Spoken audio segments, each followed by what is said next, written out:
Buenas tardes, doctor. Buenas tardes, doc. Buenas tardes, doctor. ¿Cómo están? ¿Todo bien? Ya estamos listos, ¿no? Podemos empezar. La anterior clase hemos hecho Cushing, ¿verdad? Síndrome de Cushing. Niños, ¿alguien? Sí, doctor, ese tema hemos hecho. Ya. Bien, entonces. Orina.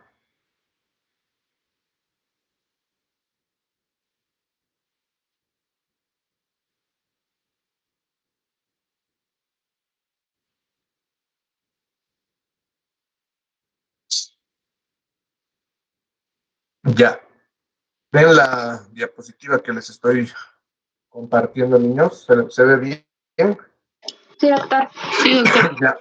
Vamos a hablar de insuficiencia suprarrenal primaria o insuficiencia renal primaria, que es Addison. ¿Ya? ¿Está bien? Todos me oyen, ¿no? Sí, doctor. Ya. Sí, doctor. Bien, entonces vamos a empezar con lo siguiente. Si ustedes se fijan en esta fotografía, ustedes van a ver aquí donde les estoy señalando la morfología,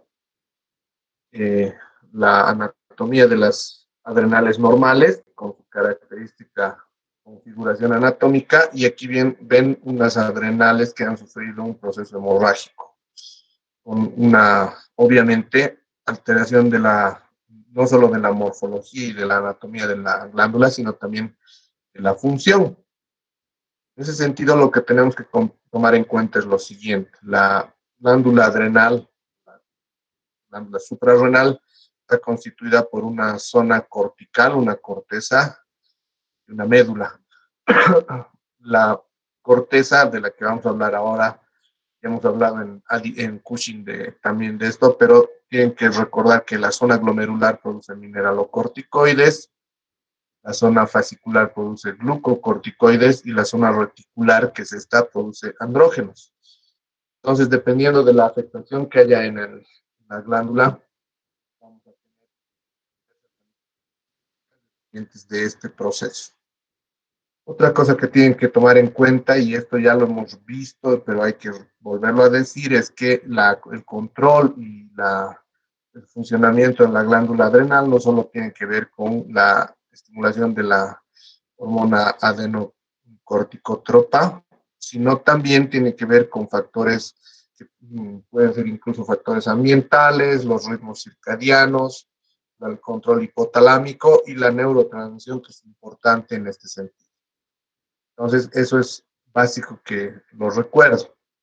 Y otra cosa que hay que recordar es que como tenemos un proceso de control a través de aquí veíamos, ¿no es cierto?, de la zona glomerular de los mineralocorticoides tienen la característica de controlar por ejemplo, el volumen de agua corporal, el metabolismo del sodio, y también la presión arterial en algunos casos. Entonces, estos procesos mediados por el sistema renina, angiotensina, aldosterona son los que pueden hacer que se mantenga la hemodinamia estable, es decir, la presión arterial, los componentes del plasma, del líquido extracelular, además de la cantidad de sodio, de potasio que existe en el organismo. Otra cosa que es importante es que los mecanismos involucrados en la secreción de la aldosterona o en su inhibición tienen que ver con mecanismos producidos, por ejemplo, por la osmolaridad o por la baja de la presión arterial, y la activación de diversos procesos que tienen que ver con compensación en este caso. Ahora, hablando ya específicamente de la insuficiencia adrenal primaria, tienen que considerar lo siguiente. Tenemos varias etiologías. Tenemos la insuficiencia adrenal adquirida, la congénita, y los síndromes donde existe insuficiencia adrenal como parte del síndrome específico. En los procesos adquiridos tenemos de manera más común, si ustedes revisan la literatura, los procesos autoinmunes, es decir, la insuficiencia suprarrenal primaria más común a nivel mundial es la autoinmune, donde hay anticuerpos contra la corteza suprarrenal, y esto obviamente produce la alteración de la función y también la alteración de del, la conformación histológica de la glándula suprarrenal. Pero en los países en vías de desarrollo, una de las causas más comunes son las infecciones crónicas, como la tuberculosis. El virus del VIH también puede producir insuficiencia renal primaria. Los traumas, por ejemplo, producidos a nivel de suprarrenales, traumas bilaterales con hemorragia, las necrosis, las metástasis, y hay procesos idiopáticos en la insuficiencia renal primaria que también pueden ser posibles causas del problema. Tenemos procesos congénitos como la hiperplasia adrenal congénita, el síndrome de Wolman, la hipoplasia adrenal congénita, y esto es menos frecuente de ver, pero puede estar presente en los pacientes que tienen procesos ya desde el nacimiento. Y tenemos los síndromes, especialmente los síndromes poliglandulares autoinmunes, tipo 1 y tipo 2, donde el Addison es una constante, es decir, la insuficiencia suprarrenal primaria es una constante de estos síntomas. Ahora, dentro de la etiología, lo más frecuente, lo más común, lo que hay que considerar siempre son las infecciones crónicas, como la tuberculosis y el VIH, y los procesos autoinmunes, que son posibles causas etiológicas de la insuficiencia renal primaria. Ahora, dependiendo de los procesos afecten la suprarrenal, podemos tener aquí, por ejemplo, la tuberculosis que produce cavernas, que produce necrosis, que produce el característico casium tuberculoso y que destruye obviamente la glándula. Y también tenemos un ejemplo de hemorragia adrenal, aquí las adrenales completamente destruidas o más bien atrofiadas después de un proceso hemorrágico que produce su disfunción. Hay que considerar que la enfermedad de Addison ha sido descrita ya en 1855, hace muchísimos años, y la descripción es muy adecuada, es muy buena clínicamente, muy importante, es una de las descripciones clínicas más interesantes que se tienen en cuanto a enfermedades. Imagínense en esa época que era difícil de conocer incluso o de tener exámenes de laboratorio que confirmen el proceso. Sin embargo, la observación clínica ha llevado a que Addison la describa de manera muy precisa. Ya decíamos, ¿no? Recalca que usualmente el proceso es autoinmune. Y aquí un nuevo ejemplo, ¿no? De la enfermedad de Addison, una suprarrenal normal y aquí una suprarrenal con proceso de enfermedad de Addison, donde se vuelve prácticamente una lámina sin función la glándula suprarrenal. Bien, ¿cuáles son los síntomas de la insuficiencia adrenal primaria? Y estas gráficas que tienen aquí son las gráficas que ha realizado Addison en la descripción de sus primeros casos clínicos, es decir, ha realizado una publicación de varios casos que tenían que ver con Addison. Y lo que hay que considerar aquí es cómo describe la hiperpigmentación mucocutánea, pero en la insuficiencia adrenal primaria tenemos como procesos semiológicos como síntomas, la fatiga, cansancio, la pérdida de peso, hiporexia, podemos tener datos neuropsiquiátricos, en algunos casos apatía y confusión, y en los casos ya más avanzados de insuficiencia adrenal primaria tenemos que el paciente puede presentar dolor abdominal, puede presentar náuseas, vómitos y también apetencia por la sal. Estas características, las náuseas, los vómitos y el dolor abdominal, se encuentran presentes generalmente cuando el paciente ya está en proceso de presentar una crisis addisoniana, una crisis suprarrenal, que es una urgencia médica.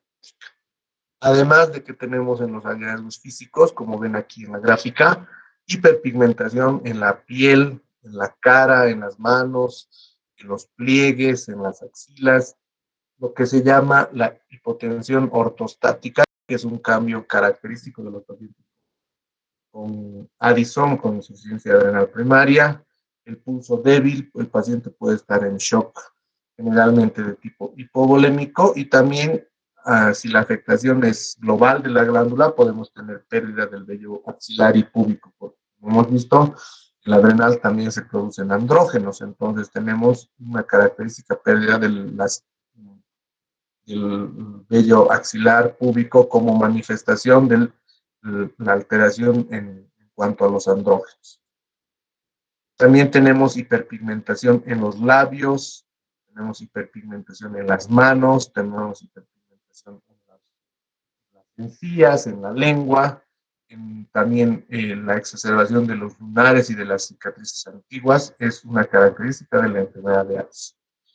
Cuando uno sospecha Addison por estas características clínicas descritas y realiza el laboratorio, lo principal, lo más importante y lo fundamental es el hallazgo del hiponatremia. El hiponatremia es el hallazgo, digamos, clave en los pacientes con insuficiencia adrenal primaria.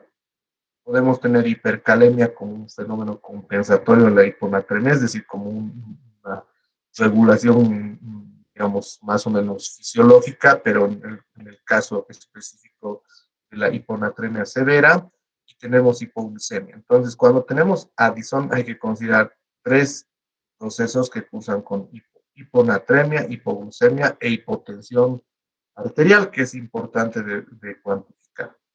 Cuando hacemos una placa de tórax vamos a encontrar lo que se llama la silueta cardíaca alargada, el corazón en gota, que es característico de los pacientes con Addison, y el bajo voltaje en el electrocardiograma, que puede ser una característica también adicional.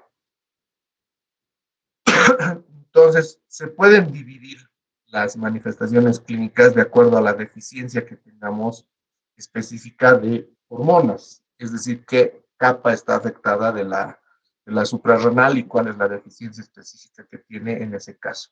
Tenemos la deficiencia glucocorticoide con hipoglucemia, incremento de la sensibilidad a la insulina, cansancio muscular, cefalea matutina, aumento de la pigmentación por aumento de la producción de propio-melanocortina, que es el productor común de varias hormonas, ¿no es cierto? De la ACTH, de la hormona melanoestimulante, de las endorfinas, y la hiperpigmentación mucocutánea como característica clínica de la deficiencia glucocorticoide. Además tenemos una deficiencia mineralocorticoide donde principalmente tenemos como una característica la hipotensión, tenemos los mareos, tenemos apetencia por la sal, pérdida de peso, anorexia y los electrolitos que son anormales, principalmente la hiponatremia. La hiponatremia es una característica básica y fundamental del Addison. Decíamos entonces que tenemos hipoglucemia, hipotensión arterial e hiponatremia. Y la disminución androgénica nos va a mostrar disminución del vello axilar, disminución del vello púbico. Esto obviamente tiene que ver con la deficiencia androgénica. Puede haber pérdida de la libido. Y en los pacientes que son prepúberes, obviamente al no haber todavía desarrollo de características sexuales secundarias, vamos a tener que no existen. Entonces, lo que tienen que considerar es que cada deficiencia en particular de hormonas produce sintomatología específica.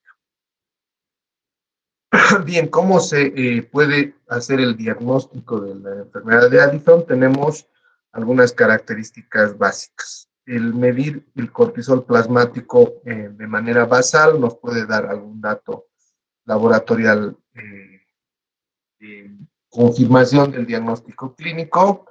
La medición de los niveles de ACTH. La ACTH en la insuficiencia suprarrenal primaria o adrenal primaria está elevada por un mecanismo de feedback.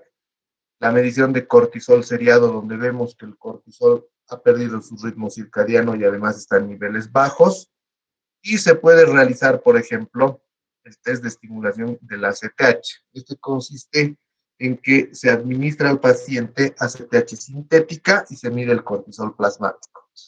En teoría, si el paciente tiene insuficiencia adrenal primaria, aunque le administremos ACTH, el cortisol no se va a elevar porque problema radica en la glándula suprarrenal. Tenemos que considerar que si administramos ACTH sintética y el cortisol se eleva, eso significa que existe más bien déficit de ACTH. Y eso ya está catalogado como insuficiencia suprarrenal secundaria, porque se origina a nivel hipoficial. Si tenemos sospecha de hiperplasia suprarrenal congénita, se necesita una evaluación especial de todos los productos derivados o sea, todos los productos hormonales que se producen en la corteza suprarrenal y también con especial énfasis en los mineralocorticoides, porque la hiperplasia suprarrenal congénita produce estos problemas específicos. Entonces, hay que considerar que cuando se mide cortisol, el cortisol con niveles menores de 3 microgramos por decilitro son sugestivos de insuficiencia adrenal primaria. Los niveles mayores de 12 microgramos en esa medición excluyen la insuficiencia adrenal. Los niveles de ACTH, decíamos, están elevados en la insuficiencia adrenal primaria, pero como les comenté hace un minuto, en la insuficiencia suprarrenal secundaria, es decir, hipoficiaria, los niveles de ACTH más bien van a estar bajos. Lo otro es realizar el cortisol seriado, encontrando niveles de más de 20 microgramos por decilitro, nos descartaría el proceso. Y también la medición de anticuerpos adrenales, anticuerpos anticorteza adrenal, los AK, que son positivos cuando existe una adrenalitis autoinmune, y también la medición de los anti-21 hidroxilasa, los anticuerpos anti-21 hidroxilasa, que nos está hablando de hiperplasia suprarrenal congénita. Bien, ¿cuál es el tratamiento del proceso? El tratamiento del proceso es un tratamiento con reemplazo de tanto del glucocorticoide como del mineralocorticoide que está deficitario. El reemplazo ideal, lo ideal y lo más fisiológico es la administración de hidrocortisona, de 10 a 15 miligramos día dividido en 3 dosis. ¿Por qué en 3 dosis? Porque la hidrocortisona tiene una vida media corta. Estamos hablando de hidrocortisona por vía oral. Sin embargo, en nuestro medio es muy complicado, es difícil encontrar hidrocortisona por vía oral. Generalmente no existen en las farmacias. Hay hidrocortisona endovenosa, pero no estamos hablando en este caso del uso de hidrocortisona endovenosa. Entonces, la opción que tenemos en el medio es la prednisona a una dosis equivalente de 5 miligramos en la mañana y 2.5 en la tarde, es decir, 2 dosis tratando de imitar el ritmo circadiano del cortisol, y estas dosis son suficientes como reemplazo fisiológico. Y el reemplazo mineralocorticoide, de ser necesario, la fludrocortisona entre 0,05 y 0,2 miligramos vía, que reemplaza a la aldosterona que está deficitaria. También hay que tomar en cuenta la educación del paciente, porque el paciente que tiene Addison va a sufrir un problema cuando esté sometido a estrés, ya sea estrés físico, estrés psicológico, cirugías o accidentes, por ejemplo, ¿no? O algún tipo de estrés que tenga que ver con incluso procesos psicológicos.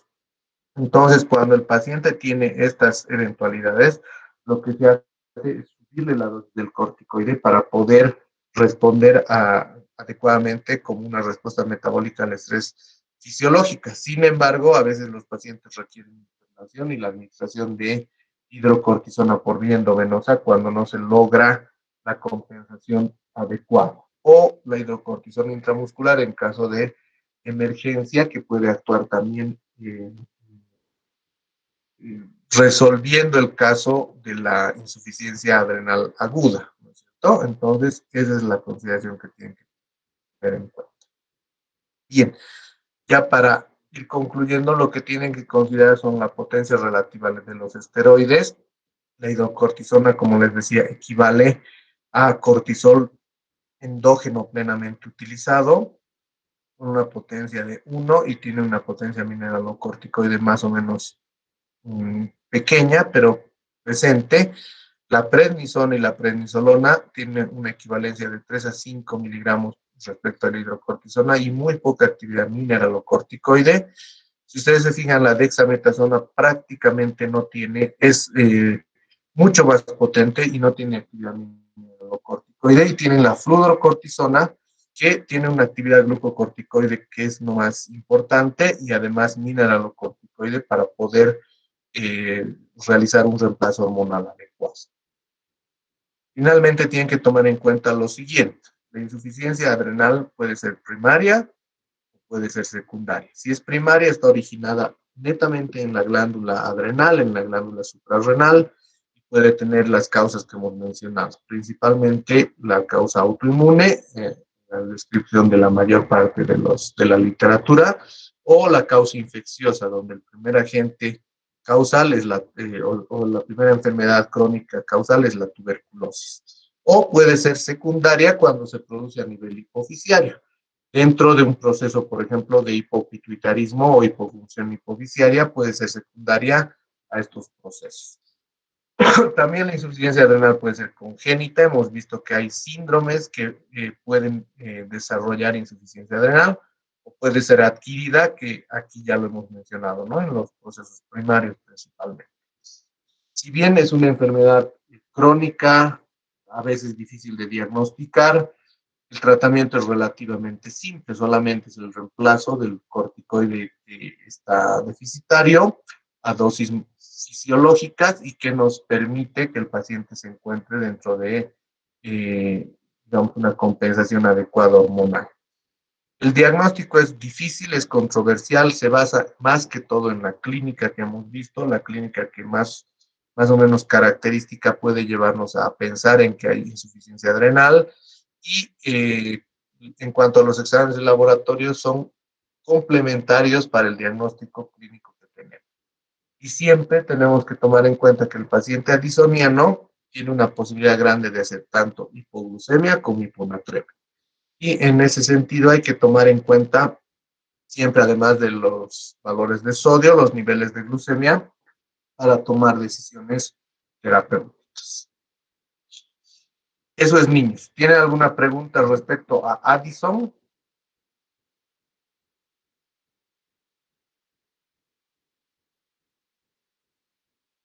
Niños, ¿están ahí? ¿Se han dormido?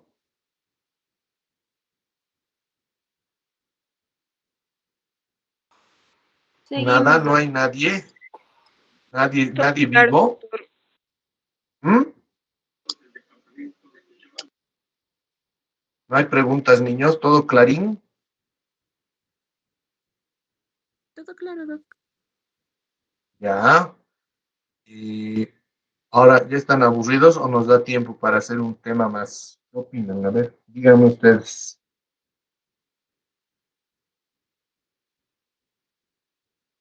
Hablen o callen para siempre. ¿O tienen algo que hacer?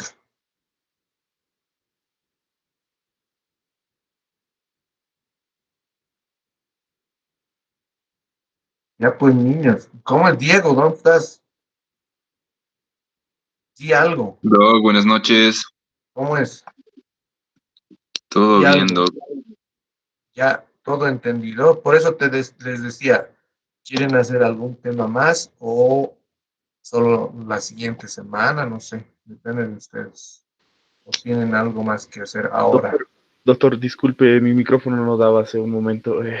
Tengo una pregunta. ¿Para el diagnóstico, la ecografía nos puede ayudar? La ecografía es un método que puede servir siempre que sea una ecografía adecuadamente hecha.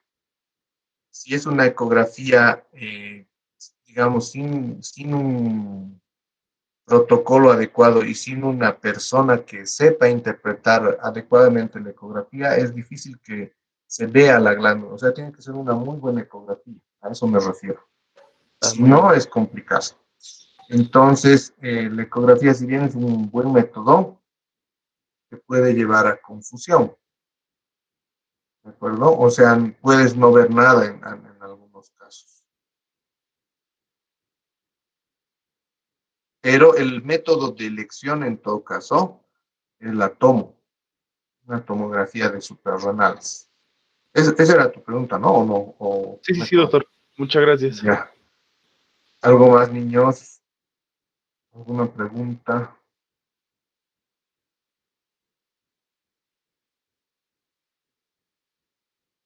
Nada más, todo claro, segurísimo. Sí, Doc. Ya. Entonces nos tomaremos 5 minutitos y hacemos metabolismo del calcio, ¿les parece? Está bien, doctor. Sí, doctor. Ya. Entonces, en 5 minutines nos vemos, ¿ya? Muy bien, doctor. Ya. Listo.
Hola.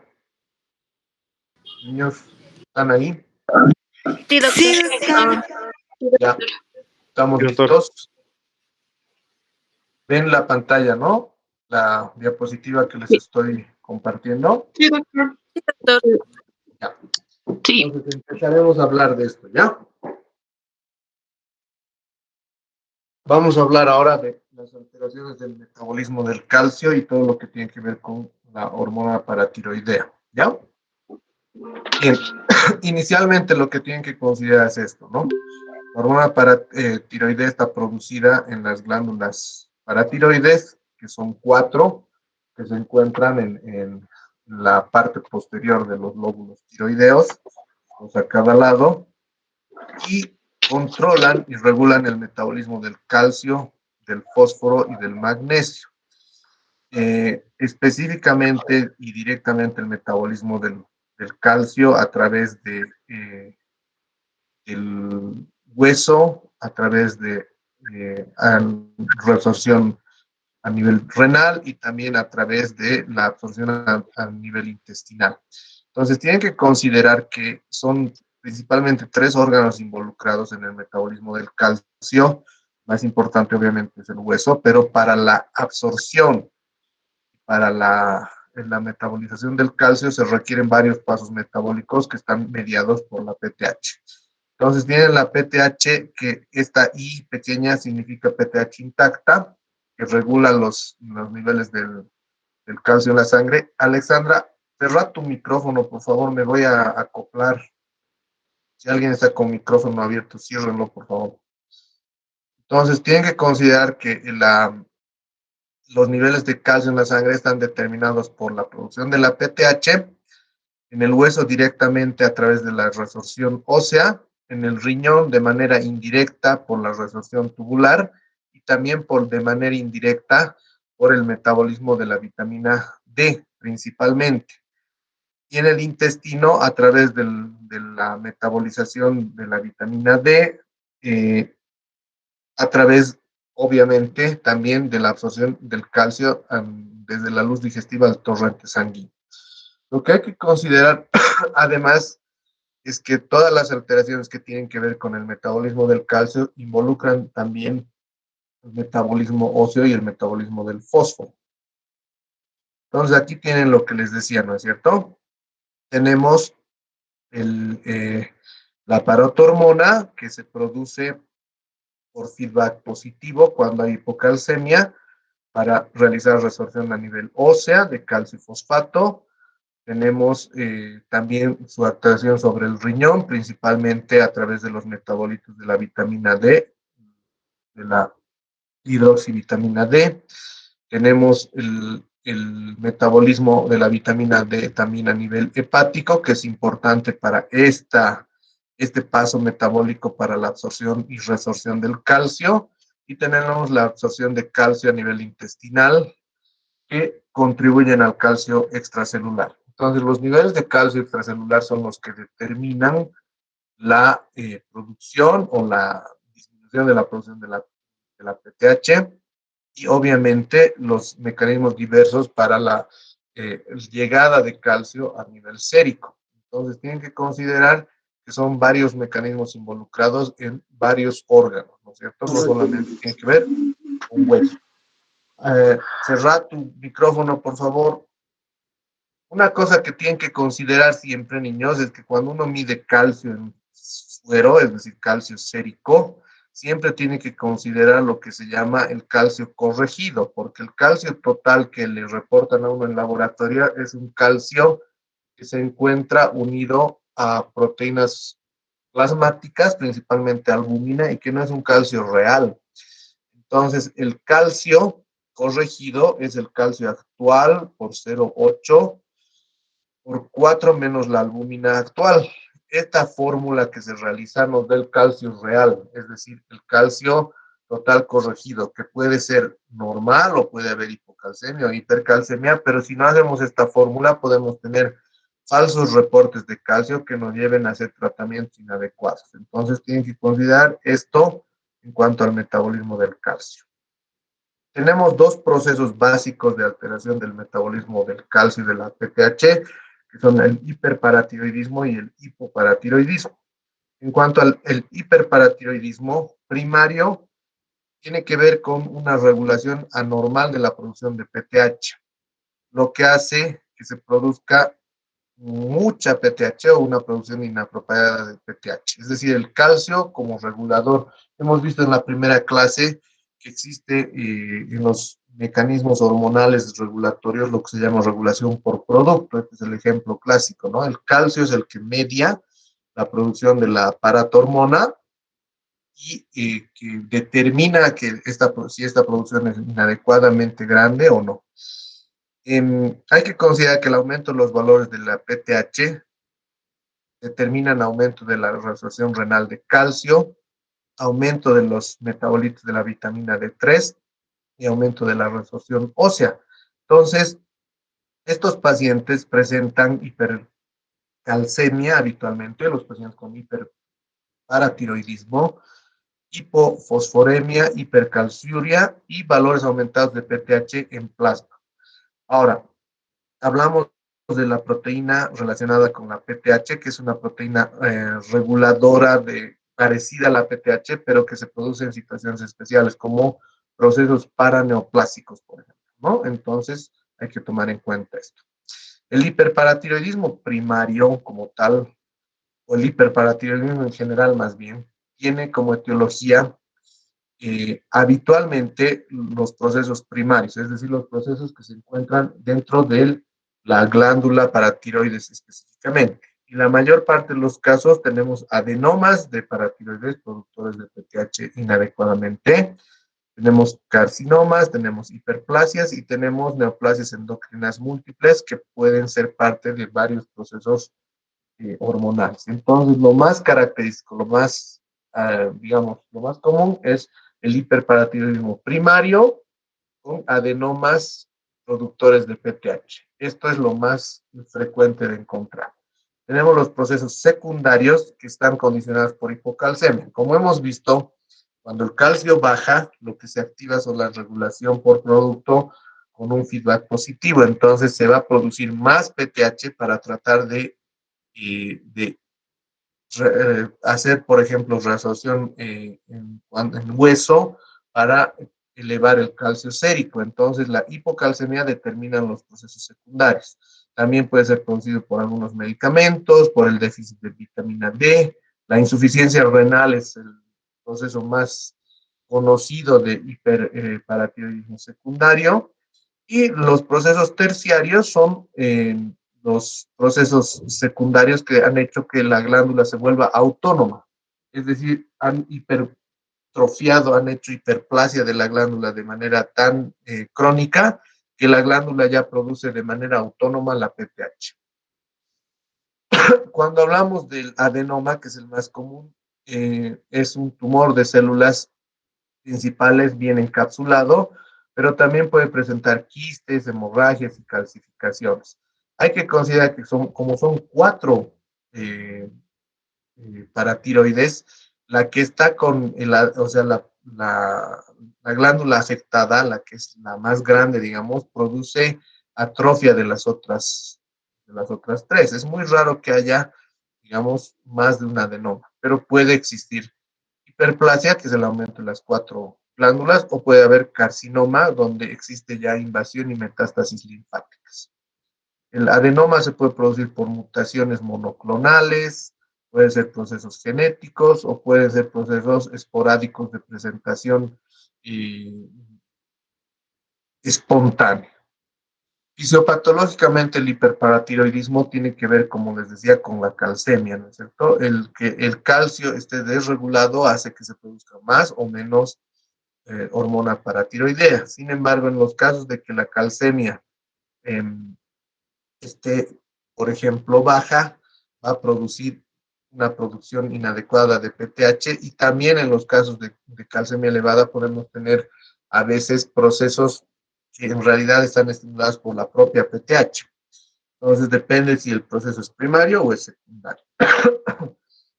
A veces los niveles de PTH no llegan nunca a inhibirse a pesar de que el calcio esté ya en niveles adecuados séricamente, porque cada célula se va a comportar como una unidad funcional. Esto tiene que ver con que el proceso de del hiperparatiroidismo se mantenga mucho tiempo. Y hemos visto que estas células productoras de PTH pueden volverse autónomas y ya no responder a los mecanismos de feedback. Eso es importante de tomarlo en cuenta. Clínicamente en el hiperparatiroidismo, ¿qué podemos encontrar? Un porcentaje grande de pacientes, el 50%, está asintomático, pero pueden presentar hipertensión de difícil control, litiasis cálcica, obviamente, litiasis renal principalmente, y osteoporosis por la gran resorción estimulada por la PTH. Cuando el paciente está sintomático, podemos tener datos clínicos renales, poliuria, deshidratación, litiasis cálcica y nefrocalcinosis, es decir, la presencia de cálculos a nivel de gran parte del parénquima renal e insuficiencia renal como un proceso ya de complicación de este problema, ¿no? Puede haber hipertensión, tenemos dolor y deformación ósea, fracturas patológicas, porque va a producir obviamente osteoporosis. A nivel neuromuscular, esto ya tiene que ver no con la PTH, sino con el calcio, ¿no? Letargia, estupor, coma, debilidad y atrofia muscular, calcificaciones en la córnea, uñas quebradizas, y a nivel gastrointestinal pueden tener úlcera péptica, la presencia de pancreatitis, incluso manifestaciones psiquiátricas como depresión, como psicosis, que se ha visto en algunos pacientes con hiperparatiroidismo. El hiperparatiroidismo se puede exacerbar, se puede desencadenar en una crisis. La crisis hipercalcémica se nos presenta con náuseas, con vómitos, con dolor abdominal importante, deshidratación, confusión y coma. Generalmente, como en todos los procesos hormonales que desencadenan crisis, tiene que haber una causa básica precipitante. En este caso puede ser alguna infección que curse con cuadro febril, procesos como fracturas patológicas, infecciones severas que pueden producir la crisis. Ahora bien, dentro de la etiología veíamos que el adenoma es lo más frecuente, pero también tenemos una frecuencia más o menos importante de neoplasias endocrinas múltiples. La tipo 1 que cursa con hiperparatiroidismo y otros procesos como tumores pancreáticos, gastrinomas, insulinomas o adenomas pituitarios. La tipo 2 que cursa con cáncer medular de tiroides, además de del hiperparatiroidismo. En cuanto al diagnóstico, hemos visto que la clínica es más o menos inespecífica, pero nos puede orientar hacia procesos de alteración del metabolismo del calcio. Bioquímicamente, lo que encontramos en laboratorio es hipercalcemia, pero como les decía, hay que corregir el calcio con niveles de albúmina para tener un nivel exacto. Hipofosfatemia, hipercloremia y además descenso del bicarbonato. Podemos tener elevación de la PTH cuando la medimos y vitamina D elevada. El diagnóstico también se puede confirmar mediante exámenes complementarios como la ecografía. Tiene que ser una ecografía muy buena, muy específica, con un operador muy especializado en esto para encontrar una masa hipodensa en la cara posterior de la glándula tiroides. Lo más indicado es lo que se llama la gammagrafía con MIBI, que es un marcador radioactivo donde se evidencia claramente el adenoma o la hiperplasia de la paratiroides específica, ¿no? También se puede hacer tomografía o resonancia del cuello y el PET, que a veces es un método diagnóstico al que hay que recurrir para definir si existe o no la hiperplasia o el adenoma de paratiroides.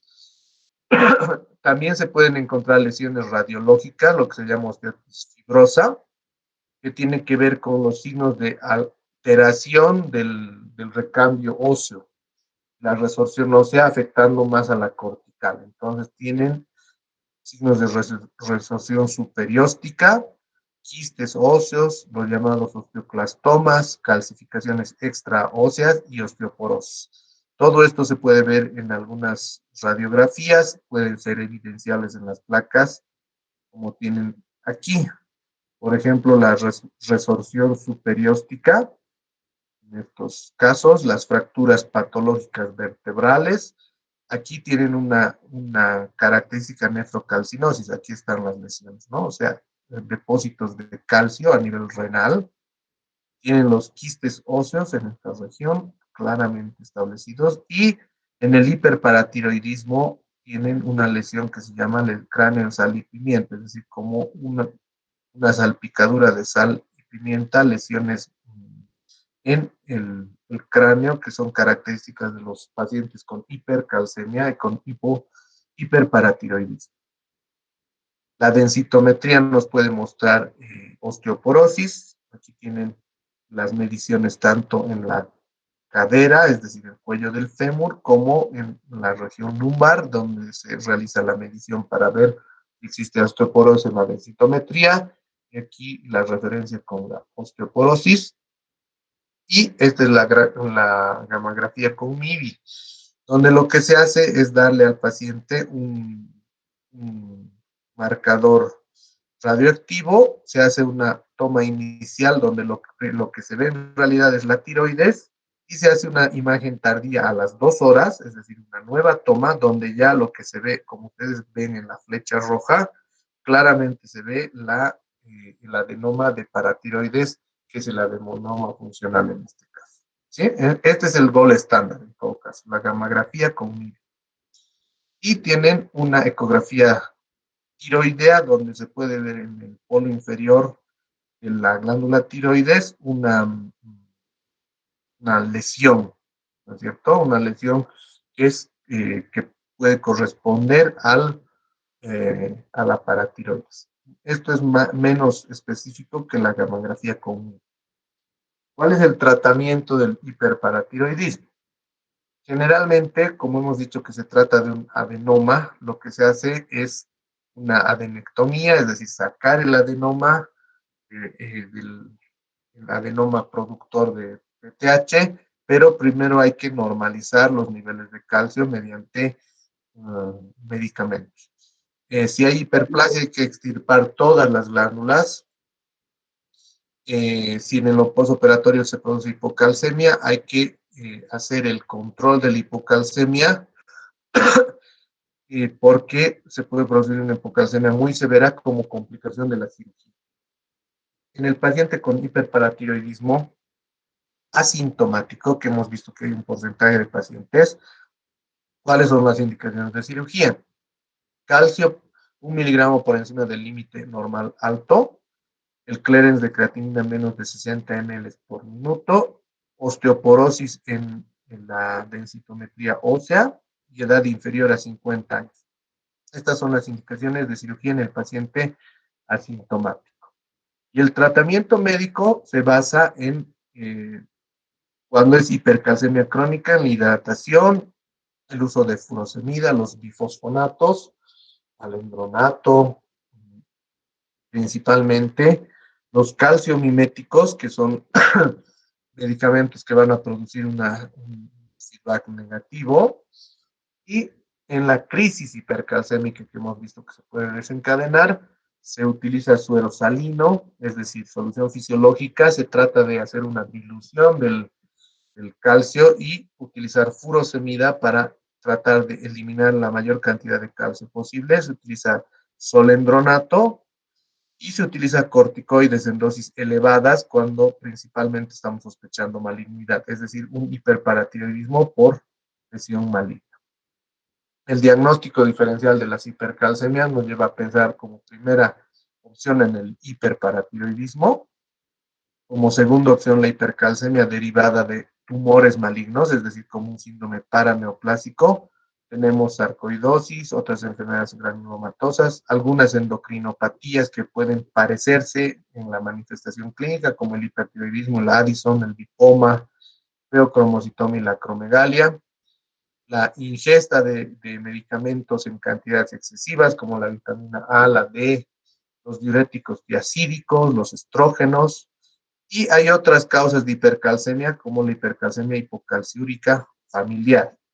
Es un proceso raro, la insuficiencia renal aguda, la deshidratación importante, la nutrición parenteral en el paciente crítico, que pueden presentar también alteraciones del metabolismo del calcio.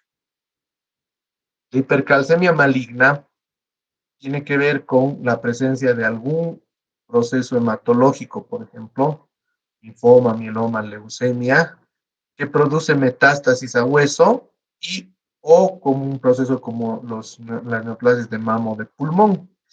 En estos casos se producen mediadores de la inflamación como las citoquinas, factor de necrosis tumoral principalmente, y también se puede producir vitamina D de manera inadecuada.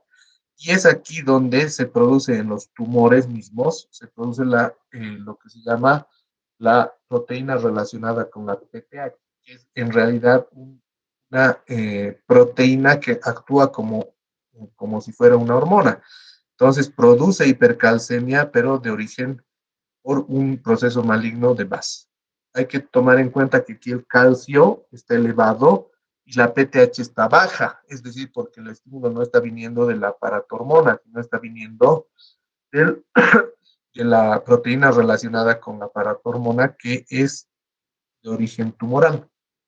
Tratamiento en estos casos es la hidratación abundante del paciente, la furosemida, los corticoides y el tratamiento de la causa básica. Entonces, hay que tomar en cuenta que la hipercalcemia en un gran porcentaje de ocasiones tiene que ver con procesos malignos. ¿Cómo hacemos el diagnóstico? ¿Cuál es nuestro algoritmo de decisiones en hipercalcemia? Primero, confirmar que existe hipercalcemia, medir la PTH, si esta está elevada, hay que ver la calciuria, si esta es elevada, tenemos hiperparatiroidismo. Si está baja la calciuria, tenemos lo que se llama hipercalcemia hipocalciúrica familiar, que es raro, esto es lo más común, este camino que tenemos aquí es el más común, PTH elevada, calciuria elevada, hiperparatiroidismo. Cuando tenemos hipercalcemia con PTH baja, tenemos que pensar en procesos, principalmente procesos malignos, hipertiroidismo, fármacos que hemos visto principalmente diuréticos tiacídicos, estrógenos, enfermedades granulomatosas o alguna otra causa rara. Lo principal, lo más frecuente es el cáncer para que nos produce hipercalcemia de origen paraneoplásico. Bien, tenemos el hipoparatiroidismo que conceptualmente cursa con hipocalcemia e hiperfosfatemia, que se deben a déficit de hormona paratiroidea o resistencia a la acción de la hormona paratiroidea a nivel periférico. Estos dos procesos pueden estar presentes en el hipoparatiroidismo. La clasificación nos dice que hay un hipoparatiroidismo primario, no adquirido y un reversible o funcional.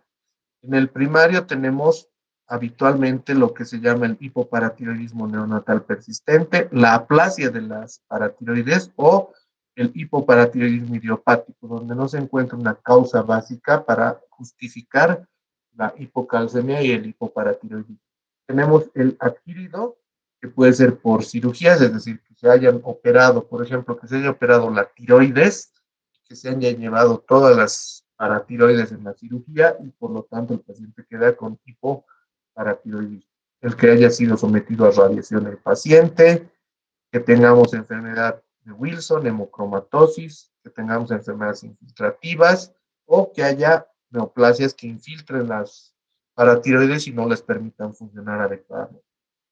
Tenemos el hipoparatiroidismo reversible o funcional, que cursa, por ejemplo, con hipomagnesemia y que produce una alteración del metabolismo del calcio. Además, los hijos de madres hiperparatiroideas al nacimiento o la cirugía, como decíamos, ¿no? La cirugía del hiperparatiroidismo, que es un hipoparatiroidismo transitorio.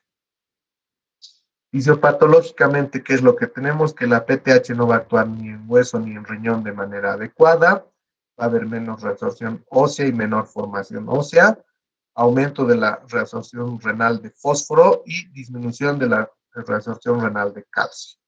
Tenemos menor producción de los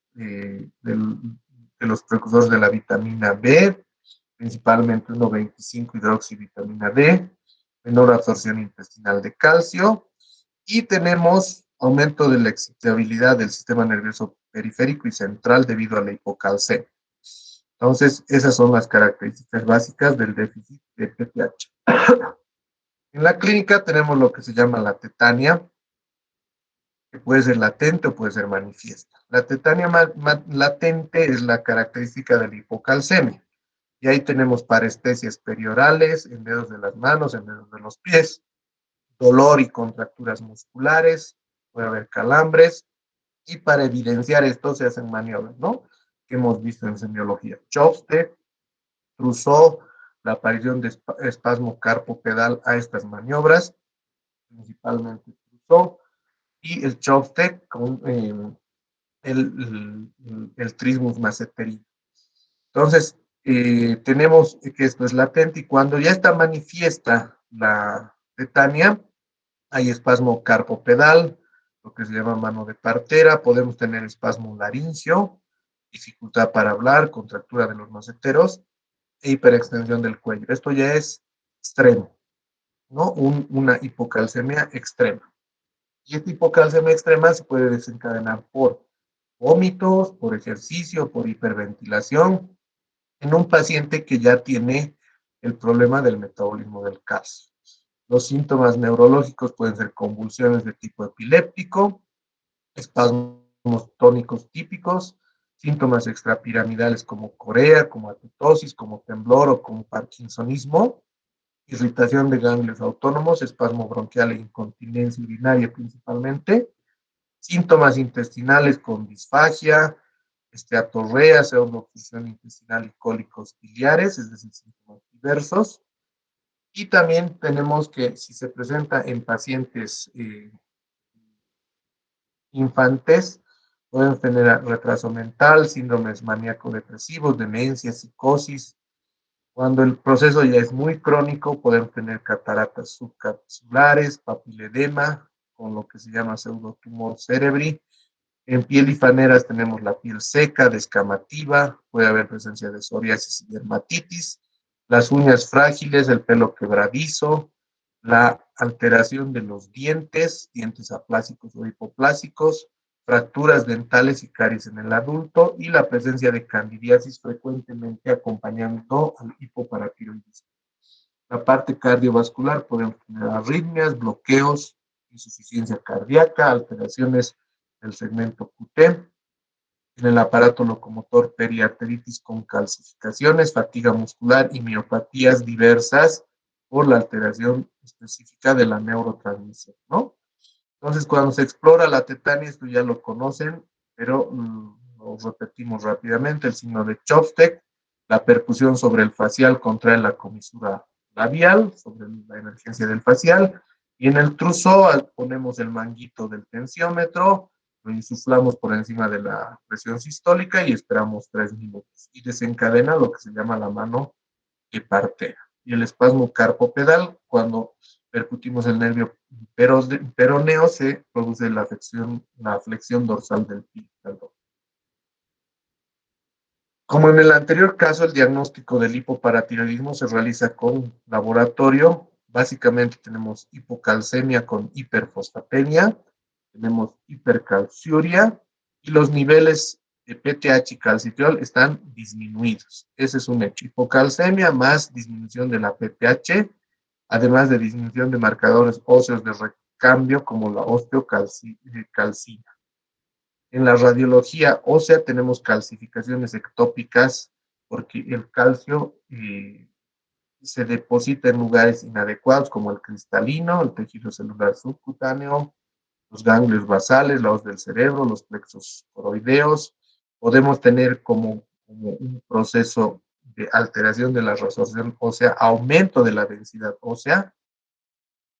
Y el tratamiento de la hipocalcemia, de manera general, nos lleva a tener este manejo.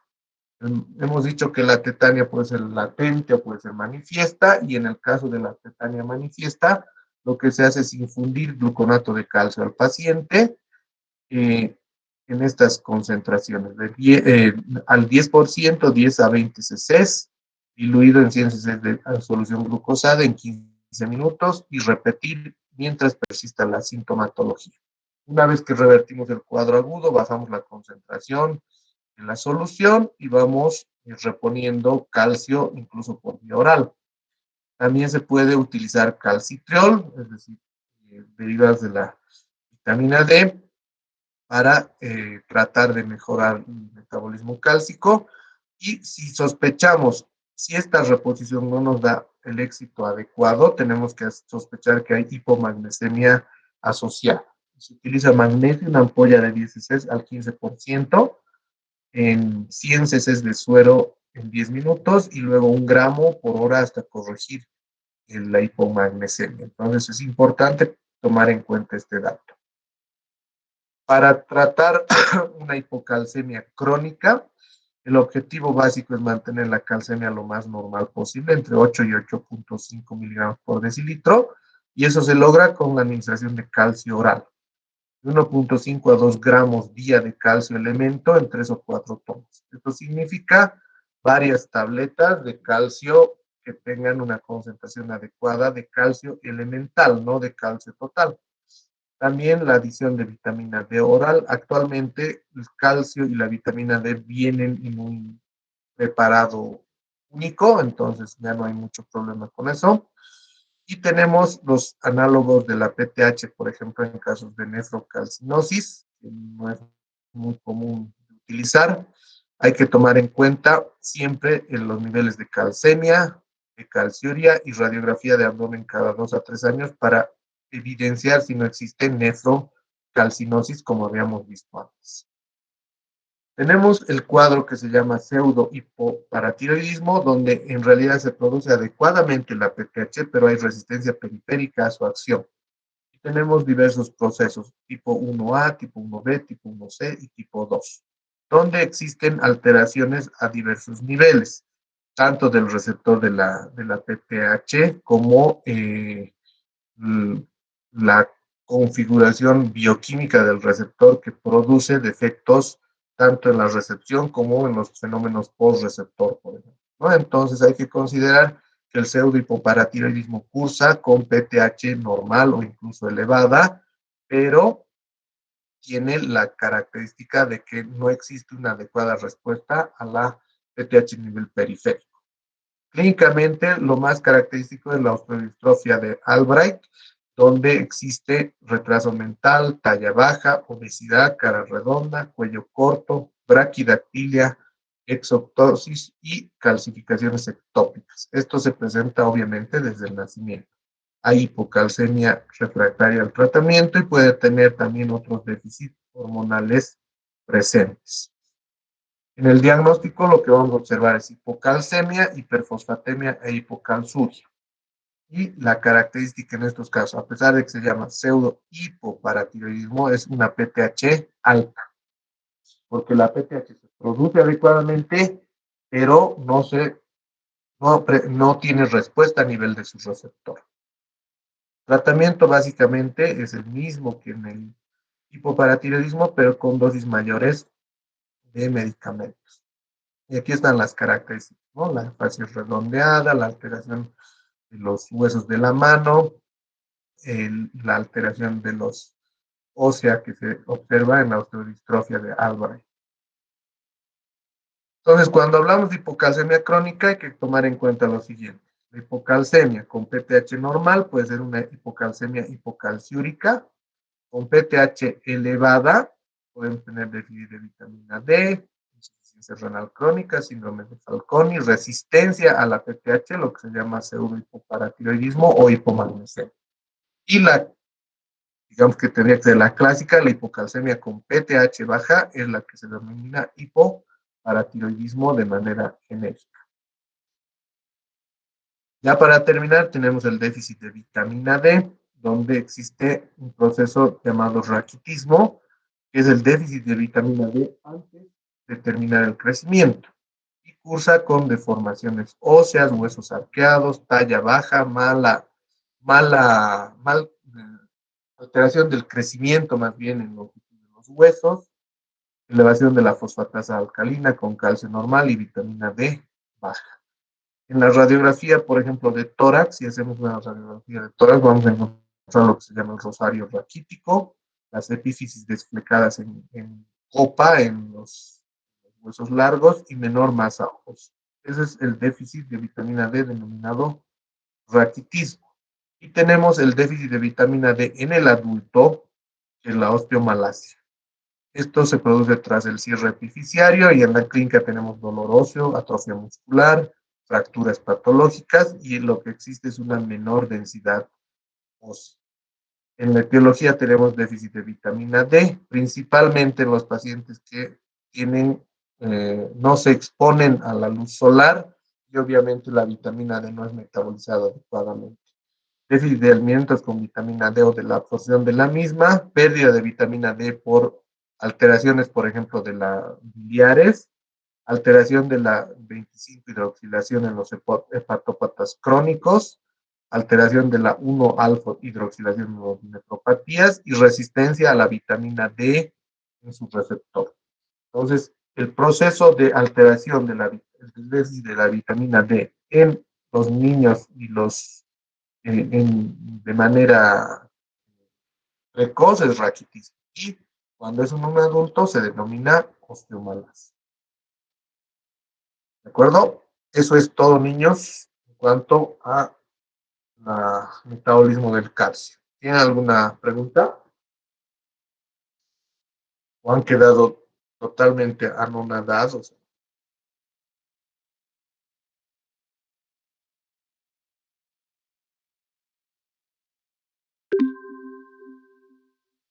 ¿Nada? ¿Todo claro? Muy bien. Entonces, estamos viéndonos el próximo viernes, ¿les parece? Alguien hable o todo está dormido. Sí, Sí, doctor. Doc, está bien. Ah, Está bien, doctor. listo. Chao, niños. Ahí se ven. Hasta luego, doctor. Que vaya bien. Hasta luego. Hasta luego, doctor. Gracias, doctora. Hasta luego, doctor. Chao, Gracias, doctor. Hasta luego. chao. Hasta luego, doc. Chao.